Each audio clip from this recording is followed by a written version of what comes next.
Good morning dear students, welcome to my video lecture. So हमने पिछले video में rectification क्या होता है वो सब देखा है and also I have taken 3 examples. Now let us see the fourth example of rectification.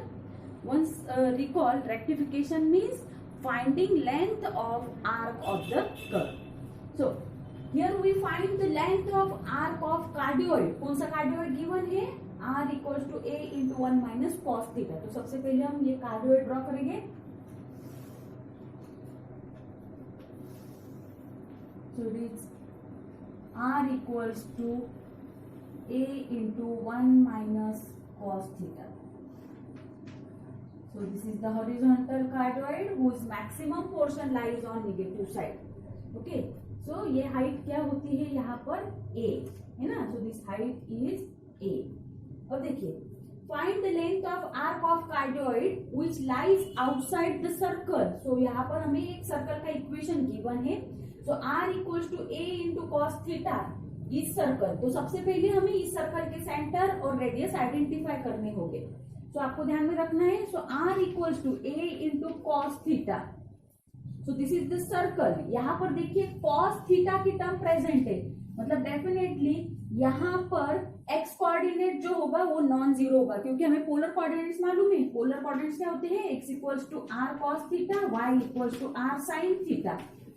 तो जबकि यहाँ पर कोसाइन टर्म प्रेजेंट है, साइन टर्म एब्सेंट है, मतलब यहाँ पर वाई कोऑर्डिनेट क्या होगा? जीरो। अब देखिए कॉस का कोएफिशिएंट क्या है? ए, तो हम इसका हाफ कर देंगे। So centre is a by 2। अगर आपके पास है circle r equals to a into sine theta, sine theta की टर्म प्रेजेंट है, कॉस थीटा के एब्सेंट है, that mean X coordinate is zero और साइन का कोएफिशिएंट कितना है? a. So we take its half. So this equation represent circle having centre 0, a by 2 और इसकी रेडियस भी क्या होगी? a by 2। Radius is also a by 2। Similarly ये फर्स्ट इक्वेशन रिप्रेजेंट करेगा circle having centre a by 2, 0 and its radius is also a by 2। तो यही circle यहाँ पर गिवन है, तो इसका सेंटर क्या होगा? a by 2, 0। अब हम देखते हैं a बाय 2, 0 कहाँ पर होगा? a बाय 2, 0 एक्स एक्सिस पर होगा, है ना। इसका y कोऑर्डिनेट क्या है? 0 है, मतलब ये पॉइंट डेफिनेटली एक्स एक्सिस पर होगा। कितने डिस्टेंस पर? a बाय 2 डिस्टेंस पर। तो देखिए यहाँ पर अगर ये वाली हाइट a है तो a बाय 2 मतलब टेंटेटिव इससे हाफ डिस्टेंस लेना होगा। Okay, so suppose this point is a by 2, 0। Okay, so इतनी रेडियस कंसीडर करके हमें एक सर्कल ड्रॉ करना है। So this is the circle. इस सर्कल का इक्वेशन क्या है?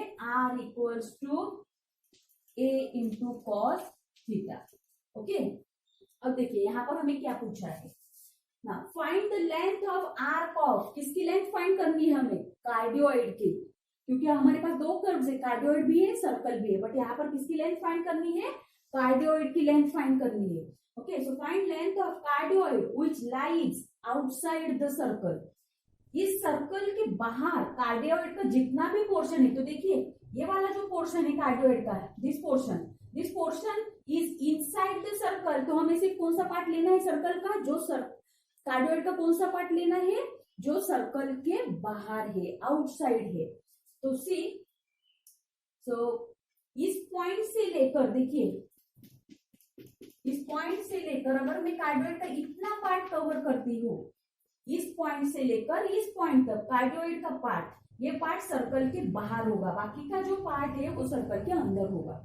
तो हमें ये जो मैंने डॉटेड लाइन यहाँ पर निकाली है, शेडेड जो कर्व की है, सो हमें इसकी लेंथ फाइंड करनी है।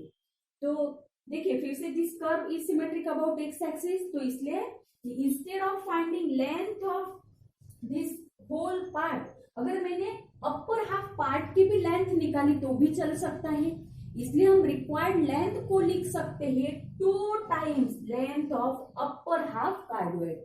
अब देखिए अपर हाफ कार्डियोइड मतलब सिर्फ इतनी पार्ट का अगर हमने लेंथ फाइंड की, यहाँ से यहाँ तक अगर हमने लेंथ फाइंड की और उसे अगर 2 से मल्टीप्लाई करते हैं, then we get required length. Okay, तो देखिए यहाँ पर इस पॉइंट पर थीटा की वैल्यू क्या होती है पाई, बट सर्कल और कार्डियोइड इन दोनों के इंटरसेक्शन पर हमें थीटा की वैल्यू निकालनी होगी, राइट। क्योंकि अपर हाफ कार्डियोइड में थीटा कहां से कहां वैरी होगा, इस पॉइंट से लेके यहाँ तक के थीटा वैरी होगा। So theta varies from this point to theta equals to pi. तो हमें ये जो इंटरसेक्शन है ये फाइंड करना होगा, ठीक है। तो ये पॉइंट कौन से दो कर्व्स का इंटरसेक्शन है, कार्डियोइड का और सर्कल का इंटरसेक्शन है ना। So if we solve these two equations, circle and cardioid, then we get this theta. अब देखिए इस थीटा के लिए, so यहाँ पर मैं डिनोट करती हूँ, suppose this is the point P, here is the point Q, and suppose this point is R. तो हमें कौन सी लेंथ फाइंड करनी है, P Q R length find करनी है, ठीक है। So let P be the point of intersection, point of intersection कौन से दो कर्व्स का, intersection of cardioid R equals to A into 1 minus cos theta and कौन सा circle R equals to A into cos theta. तो इन दोनों equations को हम सॉल्व करेंगे। तो आप देख सकते हैं इनकी लेफ्ट हैंड साइड R है, तो आप राइट हैंड साइड है ना, जब अगर लेफ्ट हैंड साइड इक्वल है तो ऑब्वियसली राइट हैंड साइड भी क्या होगी, इक्वल होगी। So we compare their right hand sides। तो राइट हैंड साइड्स कंपेयर करने के बाद हमें मिलेगा a into 1 minus cos theta equals to, दूसरे इक्वेशन की राइट हैंड साइड है a इंटू कॉस थीटा। तो यहाँ पर सीधा a कैंसिल होगा और हमें मिलेगा 1 minus cos theta equals to cos theta. अगर ये माइनस कॉस थीटा उधर शिफ्ट होता है तो हमें मिलता है 1 equals to cos theta plus cos theta कितना होगा, 2 कॉस थीटा। मतलब यहाँ पर आपको cos थीटा की वैल्यू मिल रही है, cos थीटा क्या आएगा 1/2, बट हमें सिर्फ थीटा की वैल्यू चाहिए। At this point we are going to find value of theta. तो cos के कौन से एंगल की वैल्यू 1/2 होती है, so cos π/3 is 1/2, that means theta की वैल्यू क्या होगी π/3। ओके, सो इन दोनों कर्व्स का पॉइंट ऑफ इंटरसेक्शन पर थीटा की वैल्यू क्या रहेगी π/3। ओके, सो अब हम लिख सकते हैं कि अलोंग अपर हाफ कार्डियोइड थीटा कहां से कहां वेरी होगा, π/3 टू पाई तक वेरी होगा। ओके, अब अपनी रिक्वायर्ड लेंथ क्या आएगी, 2 टाइम्स, है ना, 2 times length of upper half cardioid. तो यहाँ पर हम मेंशन कर सकते हैं, सो इन अपर हाफ कार्डियोइड, इन अपर हाफ कार्डियोइड, हाँ which line, हमें कंप्लीट कार्डियोइड का पार्ट नहीं लेना है, कौन सा पार्ट लेना है, which lies outside the circle। okay, so in upper half cardioid, lying outside cardioid, lying, theta कहां से कहां वेरी हो रहा है, π/3 टू पाई तक। थीटा वेरीज फ्रॉम π/3 टू पाई, ठीक है। अब हमारे पास ऑलरेडी फॉर्मूला है रेक्टिफिकेशन का, तो यहाँ पर कर्व देखिए पोलर फॉर्म में है, दैट्स व्हाई यहाँ पर हमें क्या यूज करना है, पोलर फॉर्म का फॉर्मूला यूज करना है। Okay, so therefore required length of cardioid, required length of cardioid is equals to 2s, या तो फिर आप रिक्वायर्ड लेंथ को ही s कह सकते हैं। तो required length of cardioid s equals to, s equals to क्या आएगा, 2 टाइम्स इंटीग्रेशन, है ना, क्योंकि 2 टाइम्स क्यों लेना है, क्योंकि अपर हाफ कार्डियोइड और लोअर हाफ कार्डियोइड भी हमें कंसिडर करना है, that's why here I take 2 times. तो अपर हाफ में थीटा वैरी हो रहा है π/3 टू पाई तक, और पोलर फॉर्म के लिए फॉर्मूला होता है, क्या होता है फॉर्मूला पोलर फॉर्म में, so here formula is r² plus dr/d theta का square and then d theta, right. But देखिए हमें यहाँ पर लेंथ ऑफ कार्डियोइड फाइंड करना है, इसलिए जब आप r की वैल्यू कंसिडर करोगे तो r मतलब आप कार्डियोइड का इक्वेशन कंसिडर करोगे, don't consider equation of circle, क्योंकि हमें लेंथ ऑफ कार्डियोइड पूछी गई है। अगर आपको सर्कल की लेंथ फाइंड करनी होगी तब आप सर्कल का इक्वेशन कंसिडर करोगे, but for cardioid we consider only equation of cardioid. Okay, तो यहाँ पर मैं मेंशन करती हूँ where r equals to a into 1 minus cos theta. Okay, क्यों हमने सिर्फ कार्डियोइड कंसिडर किया, मैंने अभी अभी आपको एक्सप्लेनेशन बताया है। ओके, सो इस r से हम dr by d theta find करेंगे। सो dr बाई डी थीटा होगा, हाँ अब a तो कांस्टेंट है, राइट, 1 का डेरिवेटिव 0, कॉस का डेरिवेटिव होता है माइनस साइन, बट ये माइनस साइन होने के कारण क्या होगा यहाँ पर a इंटू साइन थीटा। ठीक है, अब ये दोनों वैल्यू अगर हम रूट में पुट करते हैं तो रिक्वायर्ड लेंथ आएगी, so s equals to integration from pi by 3 to pi square root of r square मतलब लेंगे हम a square into 1 minus cos theta whole square, okay, plus d r by d theta का square, d r by d theta है a, तो इसका square आएगा a square sine square theta and then d theta. Okay,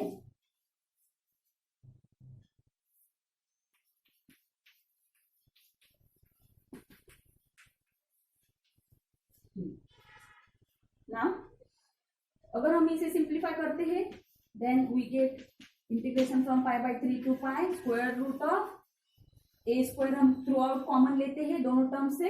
अब देखिए यहाँ पर whole square आएगा 1 minus 2 cos theta plus cos square theta, यहाँ से a स्क्वायर कॉमन लेने के बाद बचेगा sine square theta. Now we close this bracket and then d theta. अब देखिए cos square theta plus sine square theta क्या होता है 1, now 1 this one and this one becomes 2, so we get integration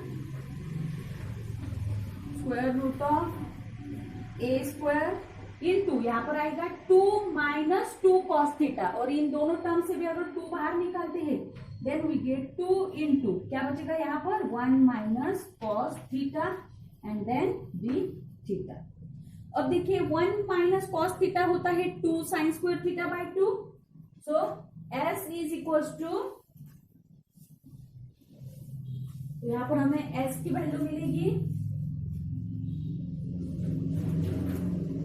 s equals to integration from pi by 3 to pi square root of a square into 2, then 1 minus cos theta को हम replace करेंगे 2 sine square theta by 2 and then d theta.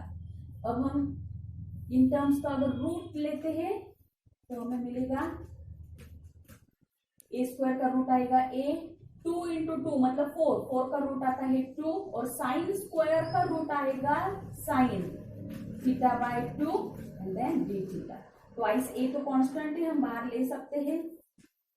Sign का integration होता है minus cos theta by 2 divided by derivative of angle theta by 2 का derivative आएगा 1/2 limits from pi by 3 to pi, ये minus 1/2, ये जो 1/2 है न्यूमरेटर में अगर जाता है तो यही बन जाएगा 2, है ना, तो यहाँ पर आएगा -2। आप -2 को इंटीग्रेशन के बाहर अगर लेते हैं then we get 2a into -2 that is -4a, तो यहाँ पर लिमिट सिर्फ कौन सी टर्म पर अप्लाई हो गए, cos थीटा बाई 2 पर लिमिट्स अप्लाई हो गए from pi by 3 to pi.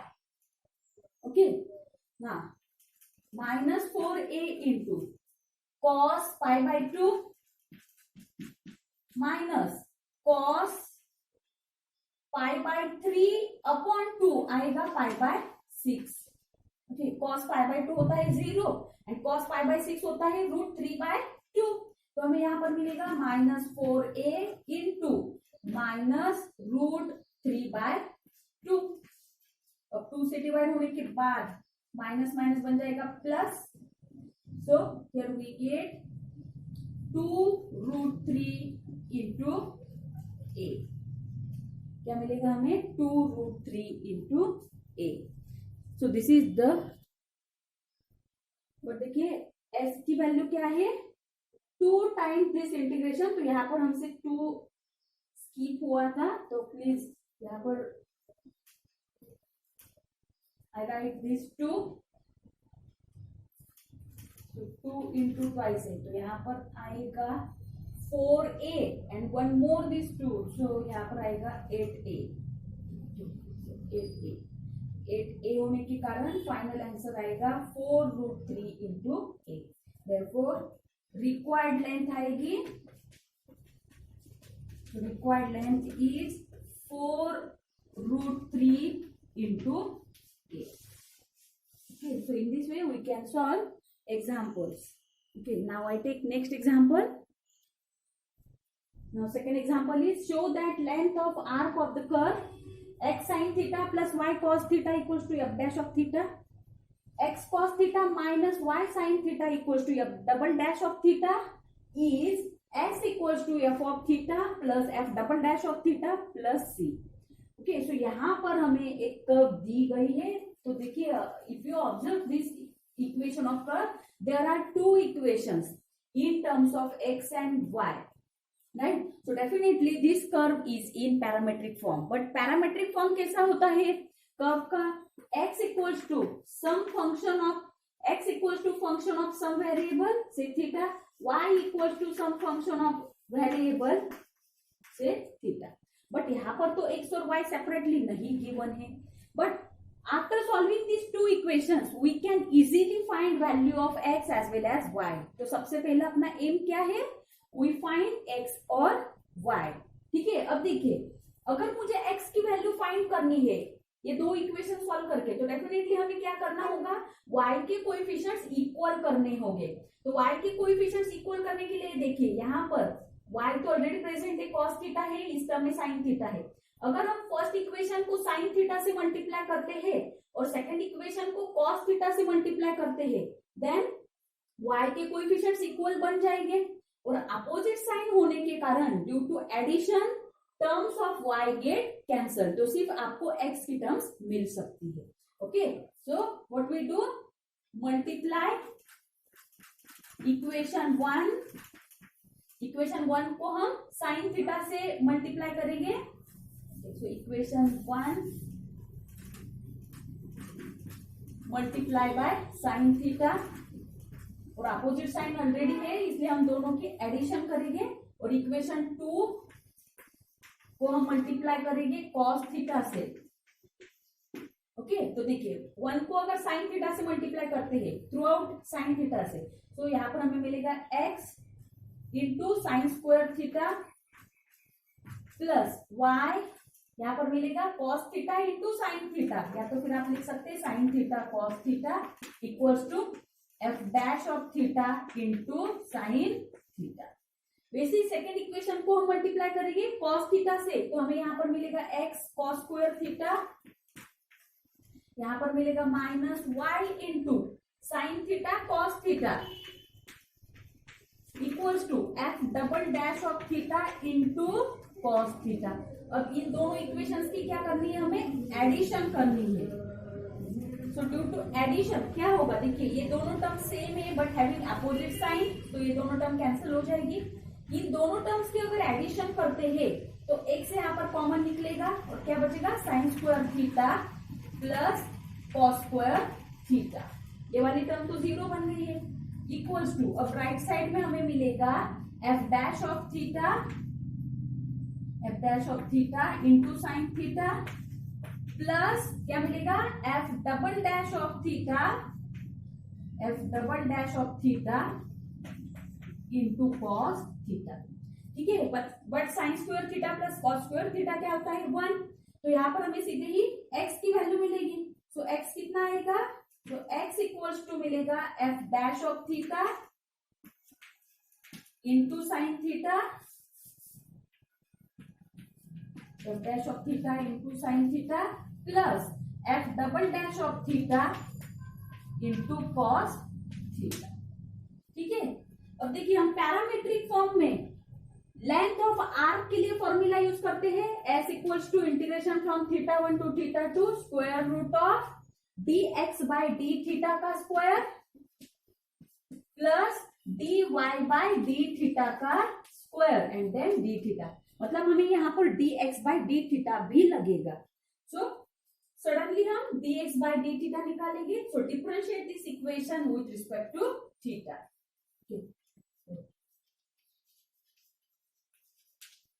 And hence we get dx by d theta equals to, देखिए फर्स्ट टर्म में दो फंक्शंस का प्रोडक्ट है इसलिए प्रोडक्ट रूल लगेगा। क्या होता है product rule? First function as it is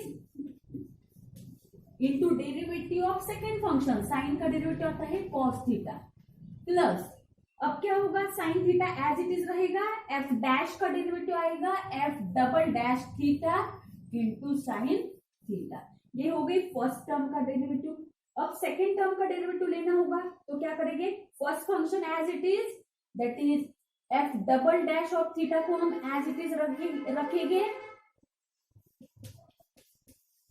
और कॉस थीटा का डेरिवेटिव आता है माइनस साइन थीटा, तो यहाँ पर हमें मिलेगी माइनस साइन और यहाँ पर साइन थीटा, प्लस अब क्या करेंगे हम सेकेंड फंक्शन को एज इट इज रखेंगे और एफ डबल डैश का डेरिवेटिव अब आएगा f triple dash of theta into cos theta as it is. So यहाँ पर आप केयरफुली डेरिवेटिव फाइंड कर हमें केयरफुली डेरिवेटिव फाइंड करने हैं because here we use product rule of derivative. क्या होता है product rule? First function as it is into derivative of second function plus second function as it is into derivative of first function. Now here f double dash of theta sine theta get cancel क्योंकि opposite sign है, तो dx by d theta की value मिलेगी हमें f dash of theta into cos theta और F triple dash theta into cos theta. दोनों term से हम कॉस थीटा कॉमन ले सकते हैं, so we get f dash theta plus f triple dash theta into cos theta. I denoted equation number 3। अब आगे हमें क्या करना है, y की वैल्यू फाइंड करनी है।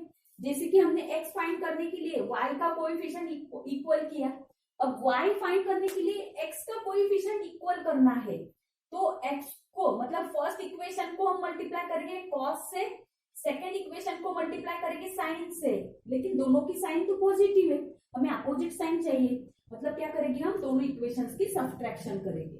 ओके, नाउ इक्वेशन 1 इंटू 1 को मल्टीप्लाई करेंगे कॉस थीटा से, दोनों इक्वेशंस की क्या करनी है, सब्ट्रैक्शन करनी है। नाउ इक्वेशन 2 को मल्टीप्लाई करेंगे हम साइन थीटा से, ठीक है।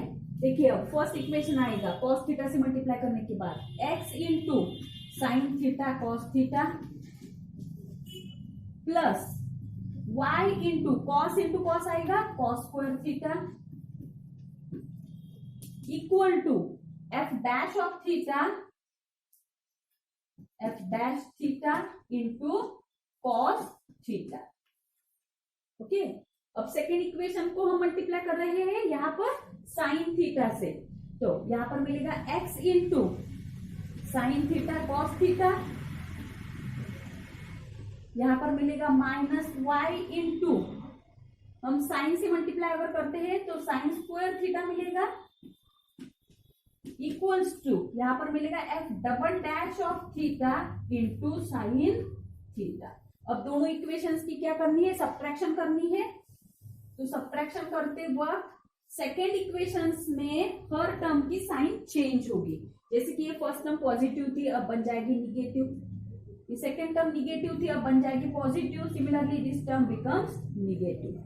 अब क्या होगा, x sine theta cos theta और minus x sine theta cos theta get cancel.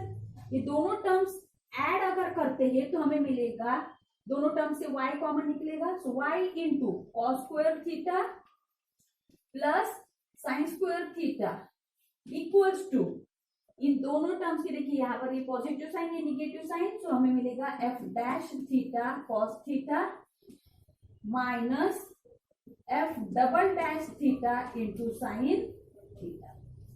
ठीक है ना, cos square theta plus sine square theta होता है 1, तो यहाँ पर हमें y की वैल्यू मिलेगी, तो y इक्वल्स टू आएगा f dash theta cos theta minus f double dash theta into sine theta. Okay, this is our y। ठीक है, अब y निकालने के बाद, जैसे कि हमने यहाँ पर x निकालने के बाद क्या किया था, सडनली हमने उसे डिफरेंशिएट करके dx बाई डी थीटा निकाला था. Similarly differentiate this y with respect to theta. फिर से यहाँ पर प्रोडक्ट रूल लगेगा. So here we get dy by d theta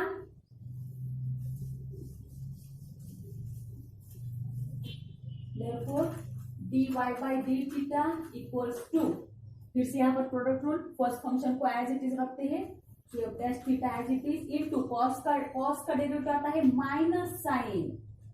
ध्यान से लेना है, डेरिवेटिव कॉस का डेरिवेटिव आता है माइनस साइन थीटा.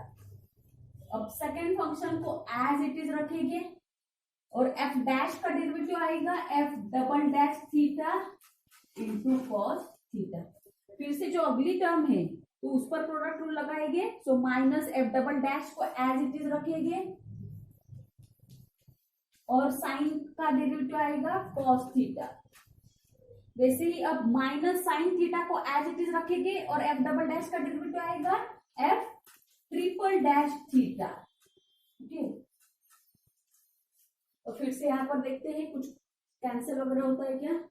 तो यहाँ पर कुछ भी कैंसिल नहीं हो रहा. Yes, these two terms are equal having opposite sign, so these two terms get cancelled. तो dy by d थीटा मिलेगा माइनस, हाँ अब ये दो टर्म्स बचेगी तो उनमें से हम साइन थीटा कॉमन ले सकते हैं, है ना. माइनस साइन भी दोनों से कॉमन निकल सकती है, तो माइनस साइन भी कॉमन लेंगे. तो यहाँ पर बचेगा minus F dash theta, minus common लेने के बाद बचेगा plus f triple dash theta, और हमने साइन थीटा भी कॉमन लिया है. ठीक है, now we denote it equation number 4. अब रिक्वायर्ड लेंथ आएगी, therefore required length of arc is s. So s equals to आएगा, फॉर्मूला आएगा इंटीग्रेशन फ्रॉम θ1 टू θ2. बट यहाँ पर लिमिट्स नहीं आएगी क्योंकि क्वेश्चन में ही आपको दिया है कि show that length of arc is s. Okay, अगर आपने s की वैल्यू ऑब्जर्व की होगी तो उसमें कांस्टेंट ऑफ इंटीग्रेशन c भी ऐड किया है, और हम कांस्टेंट ऑफ इंटीग्रेशन तभी ऐड करते हैं जब इंटीग्रेशन को लिमिट्स नहीं दिए होते. इसलिए यहाँ पर लेंथ लेते वक्त हम लिमिट्स नहीं लेंगे. ओके, सो फॉर्मूला आएगा सिर्फ integration of dx by d theta square plus dy by d theta square and then d theta which is equal to integration square root. अब dx बाई डी थीटा का square भी लेना है, तो square लेने के बाद यहाँ पर मिलेगा f dash theta plus f triple dash theta bracket square into cos square theta. Okay, ये क्या हुआ dx बाई डी थीटा का स्क्वायर. अब dy बाई डी थीटा का स्क्वायर अगर लेते हैं हम, तो dy बाई डी थीटा का स्क्वायर, तो इसका स्क्वायर लेते वक्त देखिए निगेटिव का स्क्वायर क्या होगा पॉजिटिव, तो यहाँ पर हमें मिलेगी पॉजिटिव साइन. इस ब्रैकेट का स्क्वायर लेंगे तो F dash theta plus f triple dash theta का स्क्वायर आएगा इनटू साइन स्क्वायर थीटा, और रूट के बाहर आएगा डी थीटा. अब देखिए ये दोनों टर्म्स, मतलब ये ब्रैकेट तो सेम है, तो दोनों से हम अगर ब्रैकेट कॉमन लेते हैं तो हमें यहाँ पर मिलेगा इंटीग्रेशन स्क्वायर रूट, ये ब्रैकेट कॉमन लेंगे तो F dash theta plus f triple dash theta whole square into यहाँ पर बचेगा cos square theta plus sine square theta and then d theta. But cos square theta plus sine square theta होता है 1, so हमें s की value मिलेगी. So s equals to integration, हाँ अब देखिए cos square theta plus sine square theta को 1 replace करेंगे, और ये जो ब्रैकेट है इसका स्क्वायर भी है और साथ में रूट भी है, तो स्क्वायर और रूट गेट कैंसल, तो सिर्फ क्या बचेगा एफ डैश थीटा